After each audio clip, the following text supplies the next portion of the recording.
Hello, welcome to our stream, our live broadcast. I'm waiting for new viewers.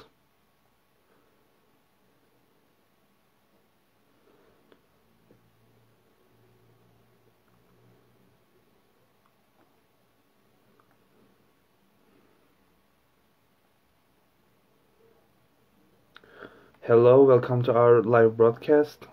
Today we talk about tourism guidance in Serbia, and we talk with professional tour guide in Serbia, Velko. And I'm waiting Velko to invite to our broadcast.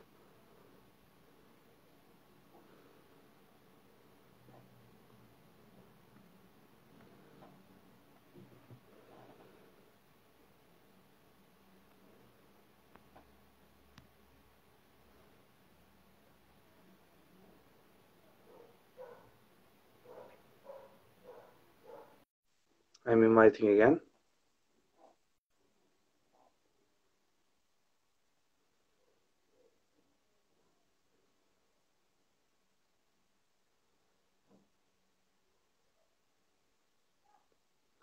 Maybe he having a little bit connection problem. And waiting again. Hello again.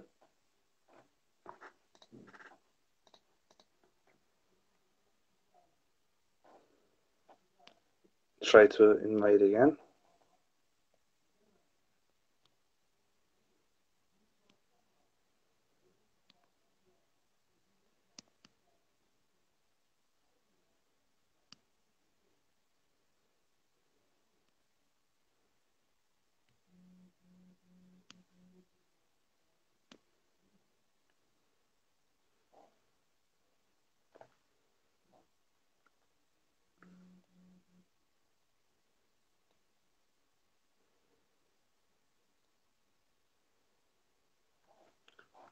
He didn't connect.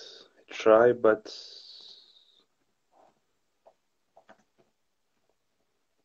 I'm messaging.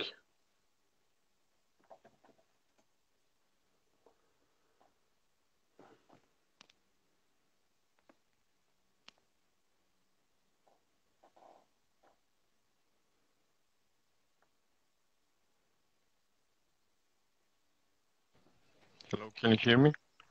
Yes, I can hear you. Hello. Yeah. Hello. So for some reason there was a problem with the earphones, I suppose. Maybe, but we can connect now. Yeah. Hello, first of all. Hello to you and hello to all of the audience. Okay, maybe we can start the broadcast. Okay, I'm ready. First of all, yes, I say your name, but who are you? Can you explain yourself? Okay, my name is Veljko Antonijević and I'm a travel guide in Serbia. I have to say that for some long period of years I was working in Turkey as a travel guide and representative of the travel company Argus Tours and Dilos Travel. I worked for, I think, 14 years in Turkey, and then in last, let me say, 7 to 8 years, I started more to work as a travel guide in Serbia, as a local travel guide for the guests coming abroad, mostly from Turkey. Okay.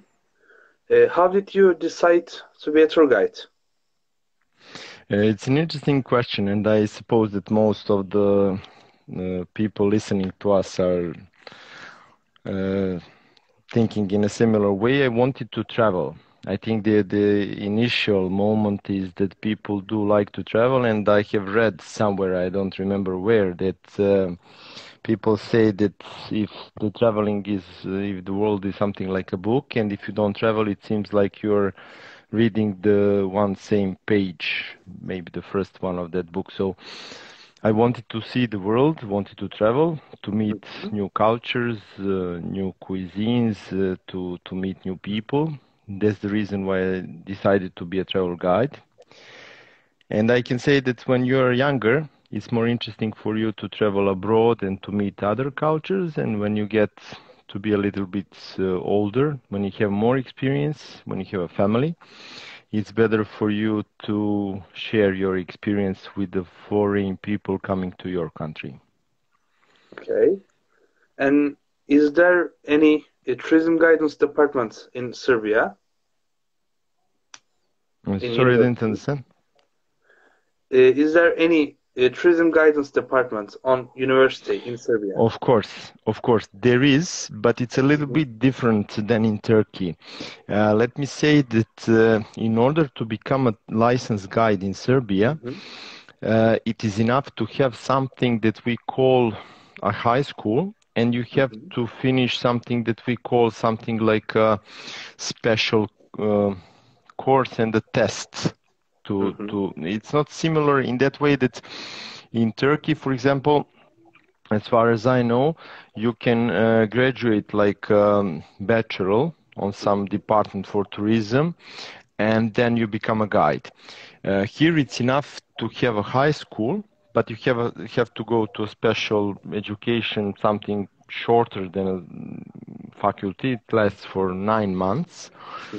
And as far as I heard in Turkey, when you finish with the theoretical part, you go on a practical part of the tour. You travel through the Turkey for something like 6 weeks or 40 days. Here in Serbia, it's not such a big country, and for us, it's 2 days, only one night. So the country is at least 10 times smaller than Turkey. So for us, it's enough to travel for 2 days. And of course, you have to guide in the bus, you have to guide in some monasteries to talk about frescoes. Since we are Christian religious, it's an important thing for the travel guides in Serbia. And you talk something, of course, about history, geography, and culture, and about the kitchen, and so on. So it's similar, but smaller than in Turkey. Okay. Okay. How to become a guide in your country? As I said, it's not so difficult. We have 2 levels of guiding, let me say. First level is easier to obtain. It's only for the people who would be satisfied to be the transfer guides. In Turkey, you have some transfer guides that are doing only transfers from the airport to the hotel and vice versa. But here in Serbia, some certain number of people working as a guide, they do transfer guiding in buses that do long destinations. I will give you an example. Some part of the Serbian people that are spending their holiday in Turkey, they are traveling by bus from Belgrade. For example, to Kuşadası or to Marmaris, Bodrum. And they travel for 1,400, sometimes 1,600 kilometers from one point to another. So the first license, the first level is to be a transfer guide, since they know that you will not give so much information about the culture, kitchen, history, geography, and so on.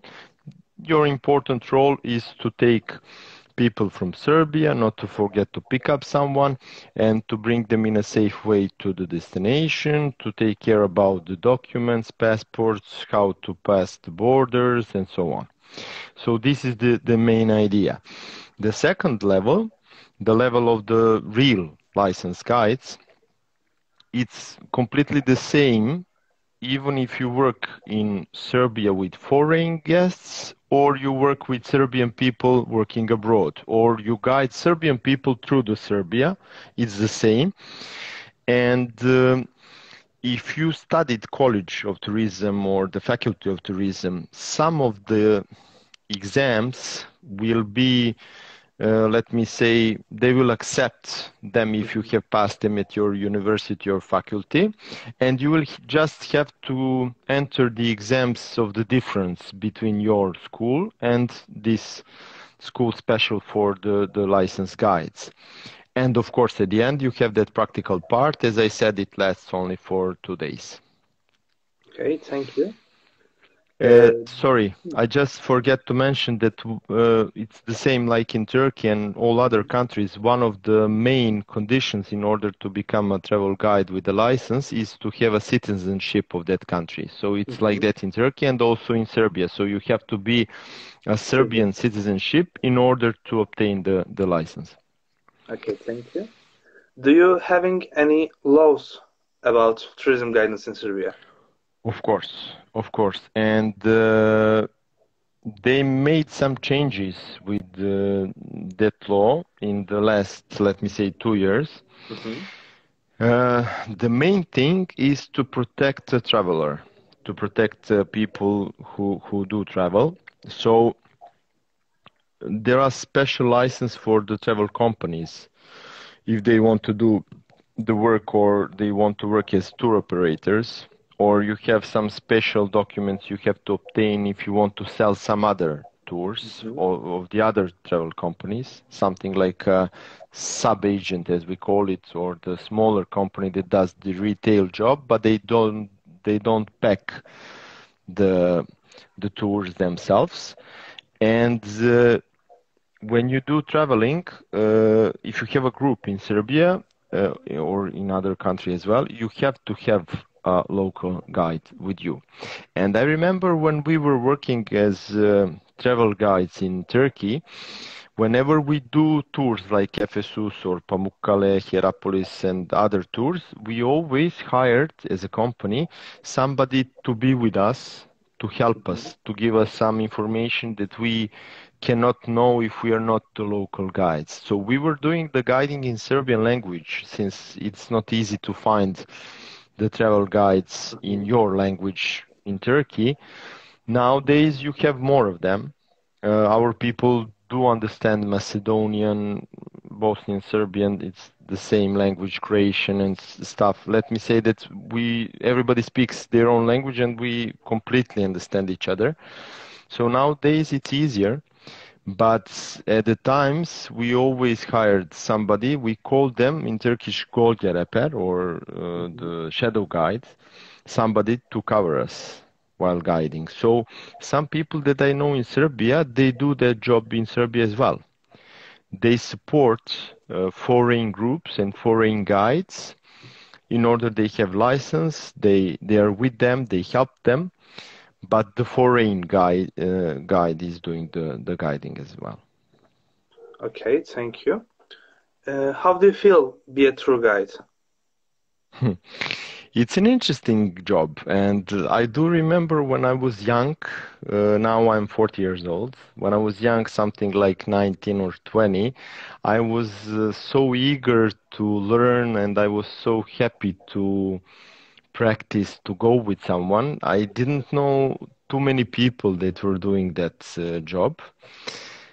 And I started in the way that College of Tourism and our something like Tursab in Serbia, Juta is the name of the alignments that gathers all the travel companies from at that time Yugoslavia and now Serbia, and they made an agreement so that we as travel guides, somebody who wanted to become a travel guide from Serbia could go to Turkey to have some practice, and some people, students from Turkey, could come to Serbia in order to learn how do we do tourism in our country as well.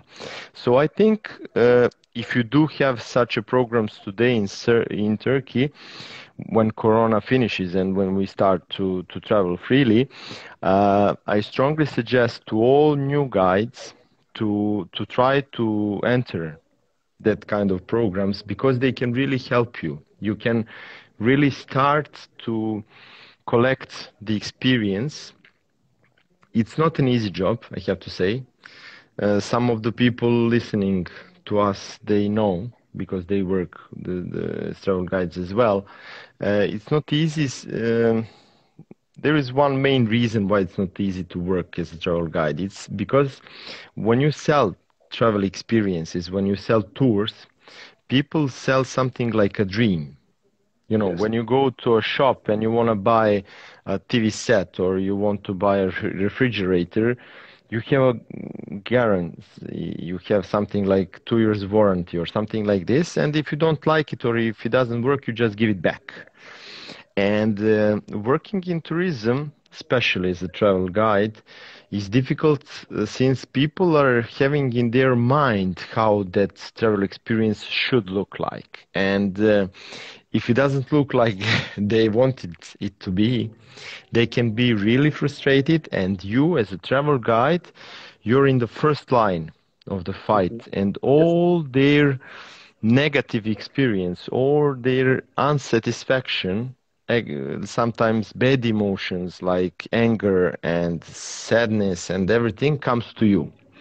So you have to be, of course, you have to be a psychologist as well. You have to be kind and polite, but you have to learn what is the real problem and what is the real issue, and you have to be ready to solve it. You have to be ready to talk with people and talk it and to find the best solution in that situation. Okay, thanks for everything. And what types of tourism common in Serbia? Okay, so since we don't have sea, we have had a sea. When we were Yugoslavia or Serbia and Montenegro, we had a sea, Sırbistan'da Rehberlik. But nowadays, since we don't have a sea, we have cities, we have beautiful mountains, lakes, we have very nice cultural, let me say... Cultural tourism is common. Yeah, cultural tourism, historical places to see, spas, very nice spas. So most of the job that I have done in the recent years were either guests that are coming as city break, or they were like mice. There were some companies coming together to have some small congress or some small meetings, and then to see some historical places, to eat nice food, to meet new people, and just to relax in some other country. So mostly, let me say that we have tourism throughout the whole year. Mostly spring and autumn are the seasons for the cities, for the congress, for the events and stuff. And during the summertime, people do like to go to nature, to our mountains. Of course, we have very nice ski centers. Kopaonik is one of the most famous ones. And they do seasons in the winter and also during the summertime. They attract people that like adventure, that like sports, so they work during the summertime as well. Okay. What is a tourist expecting if tourists come to Serbia, what they expect? Sometimes they have some, let me say, prejudgments about Serbia. First of all, everybody remembers war. And they have to say that people coming from Turkey or from the States, from the USA or from England, one of the first, let me say, things that comes to their mind, unfortunately, is the war. So that war that I'm talking about was between 1999 and 1995, and a lot of years passed. But because of media and because of everything that happened, the first association, let me say, when you say Serbia, is most probably the country where there used to be a war or some war crimes and stuff. So one of the main, let me say, things that one travel guide in Serbia has to do is to try to to explain the objective story about some subjects that are so gentle. People have some bad feelings about that war, and you have to respect some others' feelings and some other stories that somebody has heard on TV or media, mass media, internet, and so on. And you have to try to explain it in an objective way, to respect other nations and people, religion. And that's how I see it when I work in Serbia. And the second association of the people coming here to our country is that we are a country of a beautiful nature with very nice food. Yes. So it's very interesting for us as well to be with a group in some restaurant, to explain some local specialties and some things that they should try.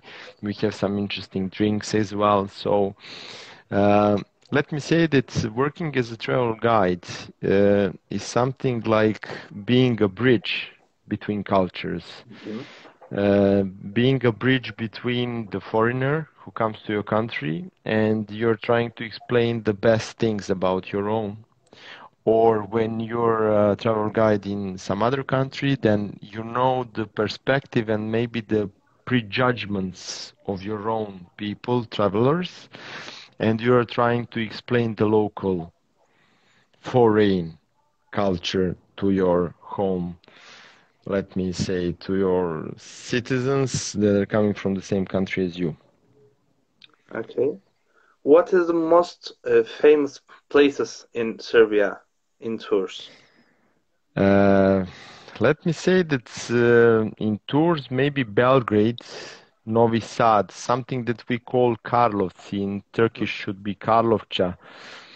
It's a place where there used to be a peace in 1699. So most of the people coming from Turkey are very interested in coming to Novi Sad and Karlovci, Belgrade. If we speak about mountains, Kopaonik, Zlatibor, if we speak about spas, Vrnjačka Banja, we have very nice monasteries from medieval times. So Manasija, Ravanica, Ovčarsko-Kablarski monasteries, or Fruška Gora. It's a national park full of monasteries. So those are the places that are most visited.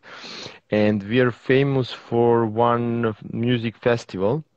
Before Corona times, it could bring up to 250,000 people. It's called Exit Festival. And it was bringing a lot of foreign guests from the whole Europe and from the whole world, and one of the most famous groups and DJs were coming to that Exit Festival. Usually it's in July every year.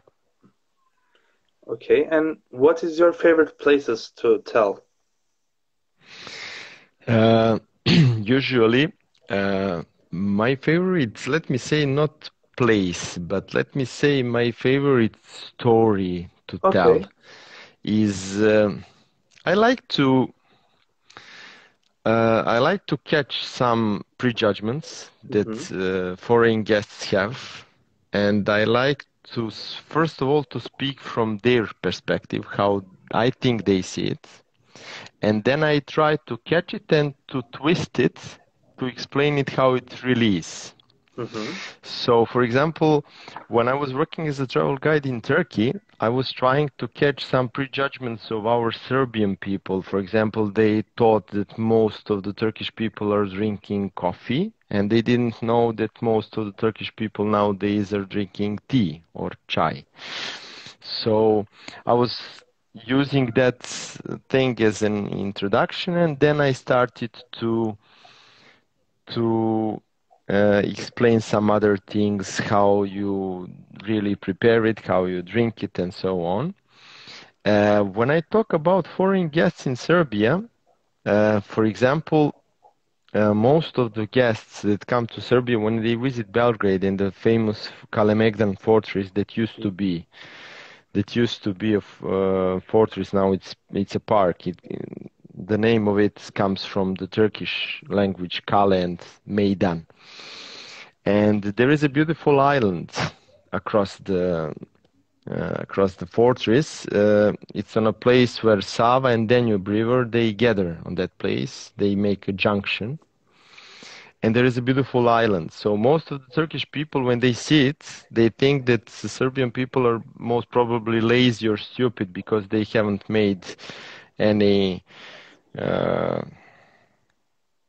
AVM or some, let me say, shopping center on that place or some luxury hotel or something like this. And then first I mentioned that, and then second I explained it is forbidden to build something there because it's an important place for the birds. So it's under the protection of the state, and nobody, it doesn't matter how rich they are, they cannot build city there, buildings or some shopping centers. So it's one of the famous stories that I like to explain. Okay.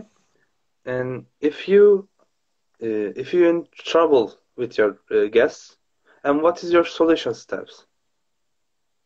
Excuse me, I didn't understand. What is your solution steps? Mm-hmm. So when I work with them, how do I explain the stories, or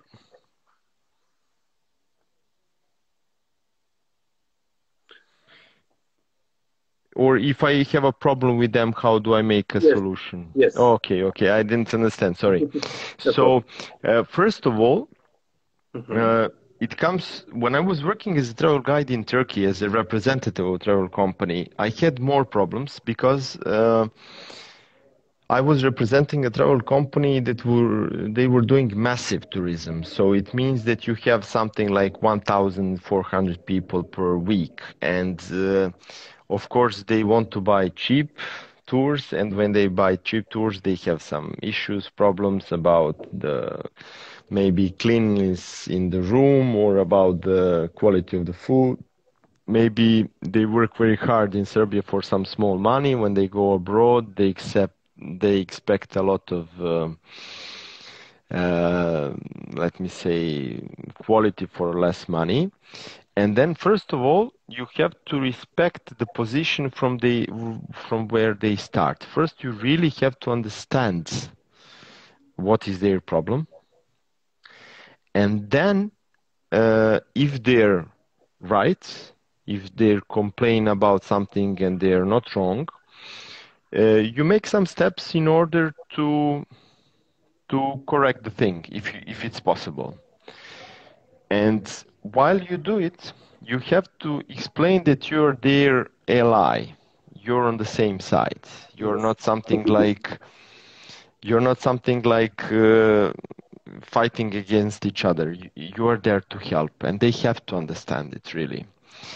And if you cannot help them, if they are not correct, if they are complaining about something and they don't have any, let me say, reason to complain, you have to find the very nice words to explain them that they are not right. And you never start, when they say that they have a problem, you never start with the sentence, no, it's not a problem, or no, you're not right. If you do it, it's very bad for the communication. You have to start your sentence with something like confirmation that you understand how they feel, that you understand that they are maybe tired, that they haven't slept last night because of the night transfer or the night flight and so on.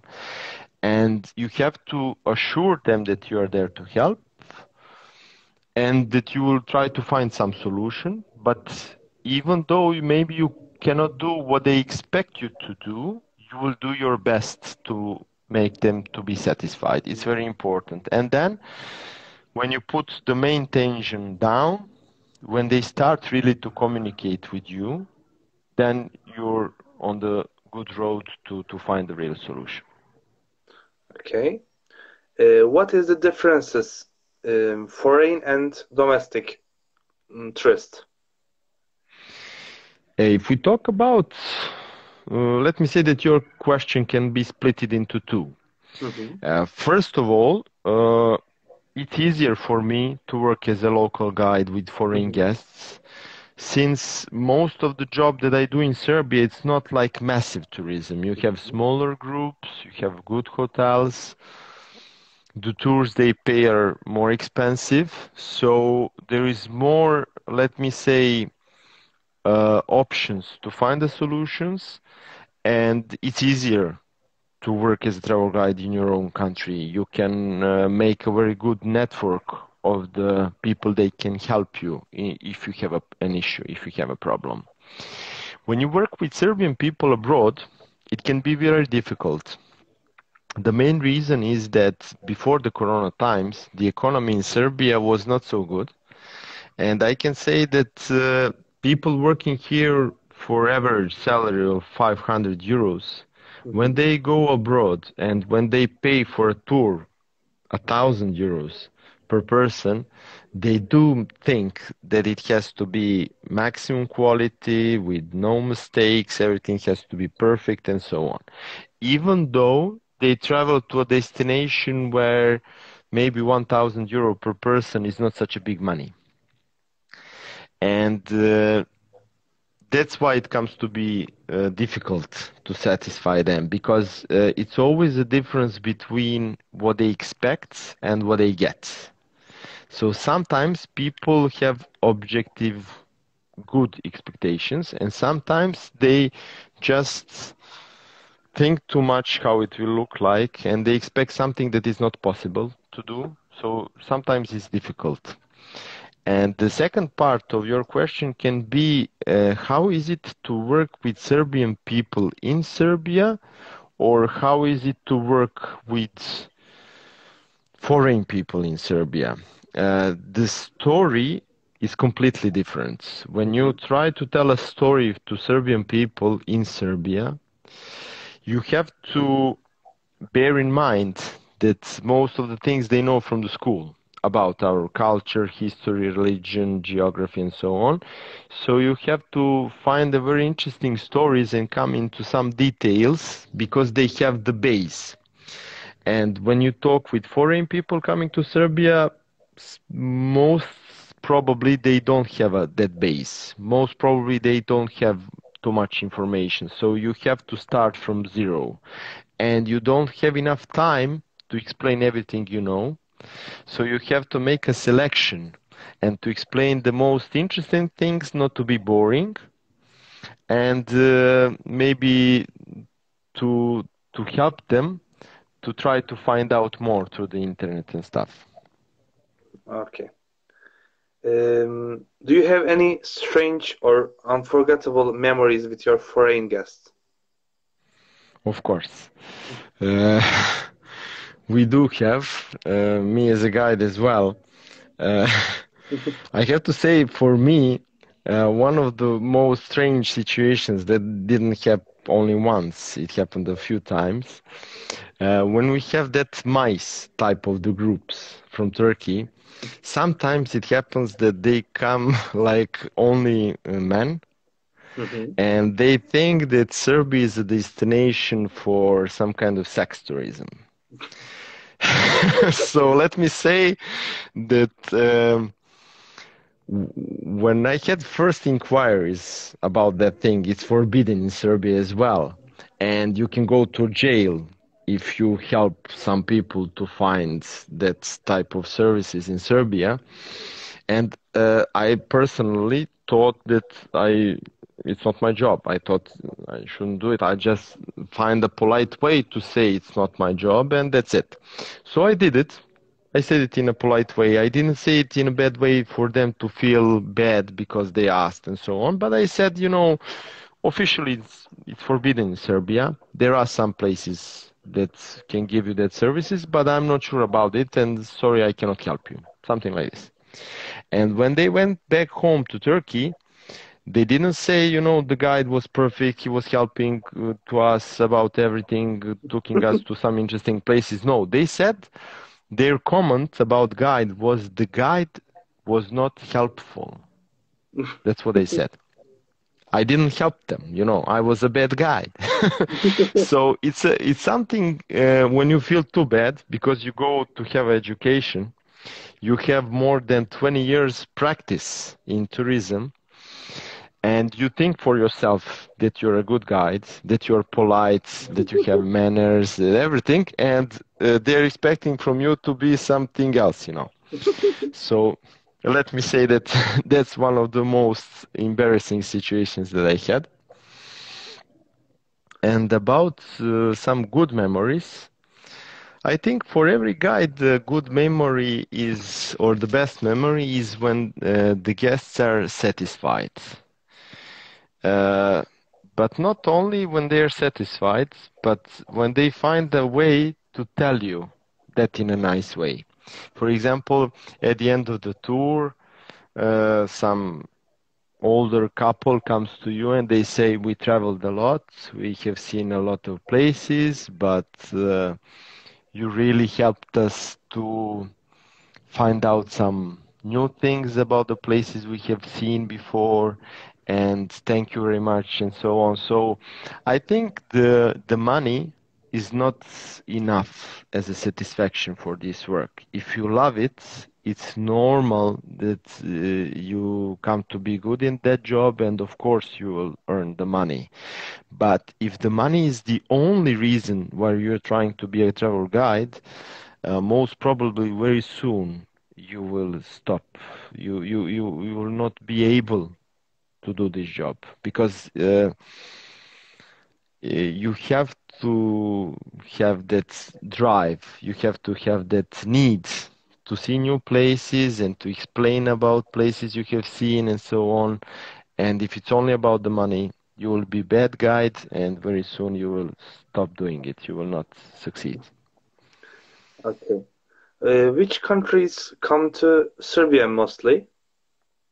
Let me say that before Corona times, we had a lot of guests from Turkey, from Western Europe, from Germany, even from the North Europe, from Norway and Sweden, from Great Britain. A lot of Bulgarians are coming to Serbia because it's not so far away. And of course, ex-Yugoslavia is always visiting Serbia and Belgrade. Okay. I understand truly you are guiding Turkish. Yes, yes, I'm guiding Turkish people in Turkish language. It's not perfect, but I can speak it, let me say, very good.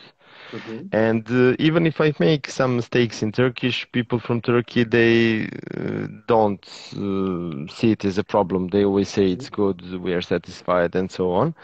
I also guide in English, but let me say that there is not too many guides in Serbia that have license and speak Turkish language. So mostly I'm working with Turkish people because I didn't have an opportunity and time to work with some other foreigners in English.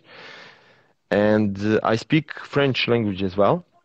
But since I'm not using it, I'm starting to forget it. So maybe one day I will try to guide in French as well. Okay, how is your experiences with Turkish guests? Usually it's very positive because I know a lot about your culture, and people are not expecting too much from a Serbian guide. And when they learn that I know some things from your culture or some things from your news or media and so on, from your history, they are very, I have some positive impressions from them. And very often I can learn some things from Turkish people as well, because under the Ottoman Empire we were part of the same country. So some things about history, customs, and so on are very similar between Turkish and Serbian. So it's always good for me that I can understand and learn some new things from them. So I have some good impressions. The only exception is that thing about expectations of some of the people coming to Serbia in that closed man group. Not all of them are expecting that thing, but some of them, yes. And I have to find the correct answer, not to have some bad marks on comments. but to do the job in the good way. Okay. Do you know the Turks are doing Balkan tours in Of Serbia? course, of And course. what do you think about it? The Turks are increase the Serbian tourism. Of course, of course. But let me say that with Balkan tours especially, uh, those tours are good because you can visit most of the countries of the ex-Yugoslavia. Nowadays, it's a bit difficult for you to visit Croatia because they entered the European Union, and Slovenia is also difficult for you. But Bosnia, Macedonia, Montenegro, Serbia, very often Albania is a part of the tour, and maybe you will say Kosovo. It's difficult for me to say Kosovo because, of course, Serbians, they see Kosovo and Metohija or Kosovo as a part of the Serbia, even though we have a border between ourselves and officially it is another state. It's interesting that tourism has some imperatives. For example, when they make that tour, even though you can see a lot of places in Serbia, they only make one night in Belgrade. The main reason is not that you don't have anything to see in Belgrade, is that the hotels are expensive in Belgrade in comparison with Ohrid or Skopje or Sarajevo and so on. So sometimes they make 2 nights at Ohrid or 2 nights in Sarajevo and only 1 night in Belgrade. And I can say that those Balkan tours are good for the guests and travelers to have first impressions, but let me say that they are not enough. They should find the time and money to visit those countries separately. It's good for the first impression, but it's not enough to see everything that should be seen. And I can say that that economical moment with Balkan tours is not so strong, since those groups are how we call them running groups. They come, they stay 1 night, and they continue. For the Serbian tourism, people that come to Serbia for some kind of closed groups, like MICE groups, that stay 3 or 4 nights in Serbia, those groups are more important in economical terms. They spend more money, they see more places, they visit more museums, they go for a tour with a ship, or they go to some fancy restaurants, they stay in good hotels. So I can say that those groups or leisure groups like ETC or Pronto and stuff that stay in Belgrade for, let me say, 3 or 4 nights, those groups are more important in economical terms. Okay. Think reverse side, and in your opinion, why Serbian comes to Turkey? Most of the Serbian people come to Turkey is because you have very good service. You really respect the travelers. When they compare the prices and the quality they get, they are satisfied. And our people really love your cuisine, your kitchen. So it's one of the reasons Serbian people do like to come to Turkey. And let me say that 90% of them, they go to Turkey, they like to come again, and they really come as a traveler and they go as a friend. Okay. Do you travel with any guide in your whole life? Do I travel with? Guide, tourism guide, travel guide. With other tourism guides.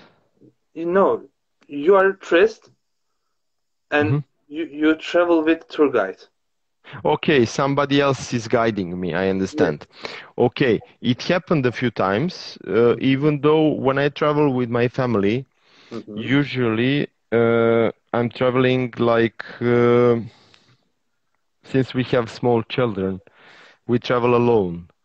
So in last years, let me say that I wasn't using too much services of some other guides, because when you travel with small children, they cannot be a good part of the group. But before that, I liked to listen to other guides. When you travel with some other guides, you can learn from them. Maybe they are doing some things in some other way, and maybe it's a better way to be done. So I think all guides should find some time to be a traveler and to visit some places and to hear some other stories and guides. I don't know if you have it, but in Serbia we do have some, let me say, association of the guides. And when we don't have too much job, we have some seminars, we have some extra education, we go to some places and some other colleague is guiding that museum or historical place for us, and it's a good thing to hear some other colleagues doing their job. Okay. Our viewers all of them is tourism guidance students, and what they do to improve himself or herself. The main thing is to be open to other experiences and to read a lot. The big mistake that can be done is after a few years of guiding, you have a feeling that you're a guide good enough or you're the best and so on. So when you think for yourself that you're good enough, it's time for you to start to criticize and to maybe to ask other colleagues to help you to find some things that you don't do in a good way. It can always be done in a better way. And it's good to be open to other experiences of your colleagues. Maybe they had a similar problem and they have fixed it in a better way.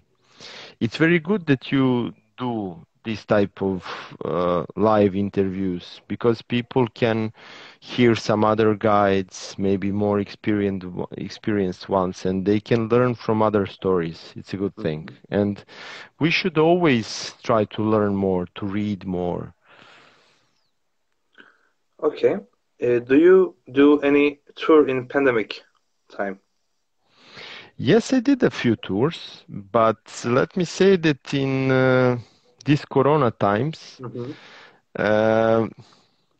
it's completely different, because now we have some small groups or individuals. Before that, mostly we were doing with big groups, and now it's different. Now you feel like you're doing some VIP tourism. Yes. And of course, you have to wear a mask. When you wear a mask, people cannot see your face, and some emotions cannot be. They say that most of our communication is going on through non-verbal communication, like we wave with our hands and we smile or we make some faces, and people can understand you better if they can see your face. And now with these masks, it's not so easy. I can say it's not easy to work in those times, and most of the colleagues are trying to find some other jobs, like temporary jobs, to survive. And we all wait that Corona passes. We all wait for the times that we will be guiding like in the old times. Okay. What do you think about archaeology in Serbia? It's a very good question, because archaeology is, let me say, very strong in Serbia. And we have a lot of archaeological places, but our economy conditions of Serbia were not so good, so we couldn't do something that you have done in Turkey, like Ephesus or Hierapolis or some other places that you have really made decent to visit, and people who come to your country can visit a lot of nice historical archaeological sites. Here in Serbia, for example, we have Danube River, and there is a place called Lepenski. Most of the people didn't hear about that, but it's one of the most important archaeological sites in the world for the period between Stone and how you say, Stone Age and Bronze Age, let me say. So we also have Starčevo, a special type of culture. They had a special type of writing, their own some kind of alphabetical writing. So Belgrade itself was built on Singidunum. Singidunum used to be, first of all, it used to be a military base, and then it became a city even before the Romans. It was founded by Celts. So let me say that people who love archaeology can come to Serbia and spend here a month, and they will not see everything that we can show. Of course, it's less than you have over there in Turkey, but then again, it's very important to be seen. Okay. Do you have in Serbia having like branches in tourism guidance?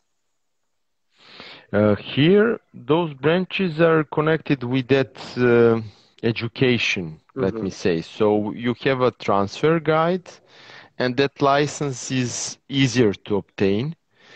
And you have a standard guiding license. So back in the old Yugoslavia, you had even licenses for some cities. But they have canceled it, and now if you have a national license, you can guide anywhere in Serbia, museums and archaeological sites and so on. But it's like in Turkey, we're having too many branches, like protocol guidance or archaeology guidance or ecotourism guidance, like that. Here, no. It's a standard national license guide, but maybe in the future we will learn some things from Turkey or from some other countries, and maybe they will start to make that differences in our country as well. Okay. Some viewers says, can you share with some books what we read? Okay, so I think that books that you should read is connected with that part of the job you would like to do. Of course, if you would like to work as a travel guide in Turkey, for example, I had a gift from a friend, he's also a guide. It was a book from Strabon. It should be read. It should be read by the people who would like to work in Turkey as a travel guides. But if you would like to work in, for example, in Serbia as a travel guide, you should read the history of the Serbs by Čorović. It's our famous writer. And people who didn't work as travel guides before, they didn't have experience, they would like to work. I think for them, for the first of the things, I think it's not a book, it's a film, it's a movie. If you didn't watch it, you should watch it. The name of the movie in English, I'm not sure, My Life in Ruins. My Life in Ruins. It's a movie about one Greek guide who is guiding in English language people through the Greece. And most of the problems you will have when you do guiding are described in that movie. So the name of the movie is My Life in Ruins. And when you watch it, it's a comedy. When you watch it, then we can start to share some other books with you. Okay. Our question is done, and close the live stream. And for last part, do you say you know Turkish, and maybe we can closing Turkish. Okay. What do you say Turkish? İlk önce teşekkür etmek istedim. Ben Ee, teşekkür ederim. ilk başta sana belki özel bir şey söyleyeceğim ama e, ben rehberlik yaparken Türkiye'de Hı hı. e, çok iyi insanlarla tanıştım. Bu insanların arasında sen de varsın. Teşekkür ederim. Senin de anne İzzet abi. Hı hı. Ee, aslında turizmde çalışırken ve bu işi yaparken en önemli şey o. İnsanlarla tanışmak ve iyi insanlarla arkadaş olmak. Ee, bu yüzden tebrik ediyorum. Bu da iyi bir fikir. Yani tabii biz rehberlik yaparken internet yoktu ilk Hı hı. başta. O yüzden şu e, yayınlar aslında fikir olarak çok iyi. Yani ilk başta bu yeni rehberler iş arkadaşlarla iyi bağlantı kurabilirler. Diğer insanlarla konuşurken bazı fikirler alabilirler. Bu yüzden gerçekten benim için çok güzel bir şey oldu. Experience ya da Deneyim ya oldu. İngilizce konuşurken karıştırıyoruz. Ee, o yüzden teşekkür etmek istedim Ben de ve bütün teşekkür ederim. arkadaşlarla selam veriyorum. Sorular varsa belki sonradan Hı hı. şey olarak cevap verebiliriz. Belki bütün sorulara cevap vermedik. Özür diliyoruz. Herkese Instagram'dan mesaj atabilirler sana. tamam. Rica sorular olursa. Teşekkür ederim. Ben teşekkür ederim yayınımıza geldiğin için. İngilizce olarak da thanks for watching us. Ve I close this stream. Okay. Good Thank night. you. Good night.